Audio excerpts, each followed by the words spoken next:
11,000 athletes from all over the world gathered to Athens, Greece in August 2004.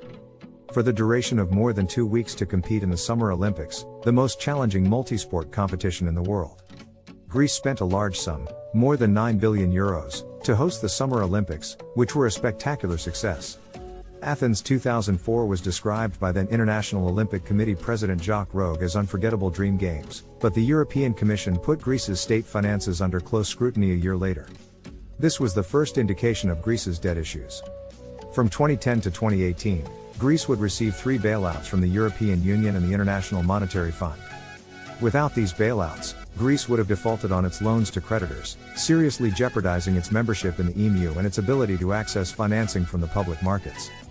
But how did Greece, which economists generally view as having a developed economy, go from hosting the Olympics to hosting the euro became the national currency of 11 countries in the European Union? Greece intended to adopt the euro but was unable to do so because of the limitations imposed by the MSC's rigorous standards.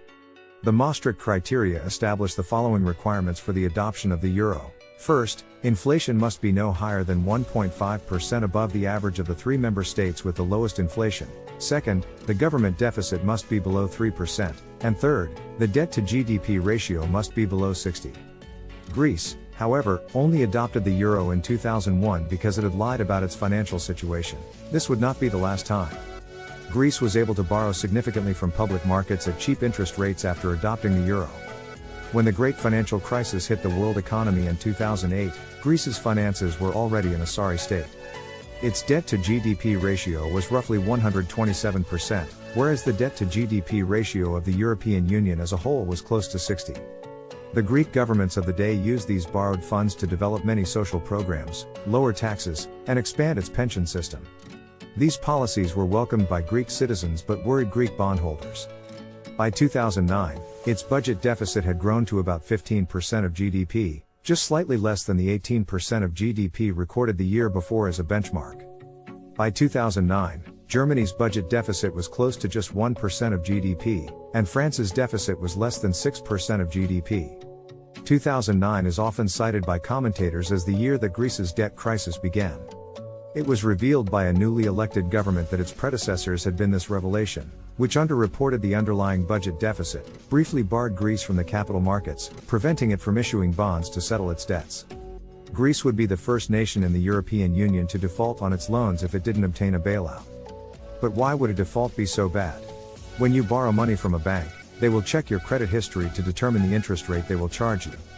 If you have a history of making your loan payments on time and in full, they will charge you a low interest rate. If, however, you have a history of skipping payments or refusing to repay loans at all, they will charge you a high interest rate.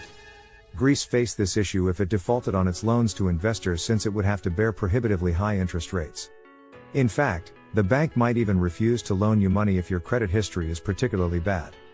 Very high interest rates or the possibility of receiving relatively few loans would require Greece to either increase taxes to make up for lost revenue or reduce government spending, both of which would significantly slow the Greek economy for an extended period of time.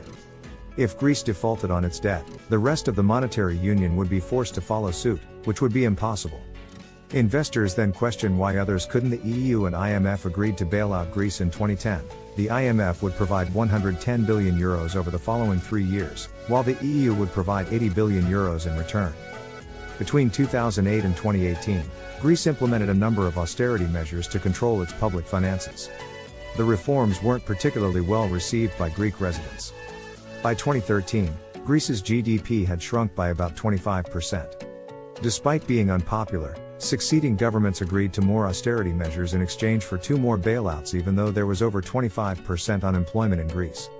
By August 2018, Greece had received the last of its 3rd bailout programs euros. Key EU officials hailed the day as a turning point for the country and the end of the crisis that had dogged the Mediterranean nation for almost 10 years.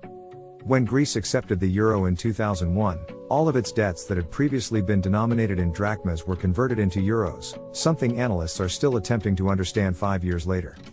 While excessive money creation may have resulted in significant inflation, this change prevented Greece from utilizing its central bank to print euros to assist repay its loans. Greece might have paid off its debts at any point, so it may not have needed to keep the money printer going for very long. It might have given investors confidence that their loans would be secure, allowing Greece to avoid paying the high interest rates it was required to pay for a large portion of the crisis. When the 2008 global recession hit, many Greek citizens lost their jobs, which reduced the tax base that Greece could use to pay off its debts. Greece then turned to bond investors, but when Greece lied about its finances, it was barred from accessing public markets and left without a way to pay off its debts. The fact that Greece had so much debt to pay off by the time of the crisis didn't help either. It was compelled to accept the bailouts or default on its payments. While having a high debt level does not always result in a crisis, Greece had the highest debt to GDP ratio in the EU and continues to hold that position today. By 2008, Greece suffered a financial crisis in 2008, whereas Japan's debt to GDP ratio was approximately 138%, compared to Greece's 127%. The reasons for these disparities in outcomes are complicated and beyond the scope of a single video.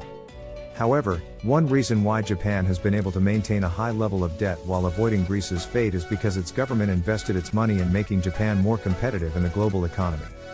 In 2008, when the World Economic Forum released its annual Global Competitiveness Index, Japan was ranked as the 9th most competitive country in the world, while Greece was ranked 67th.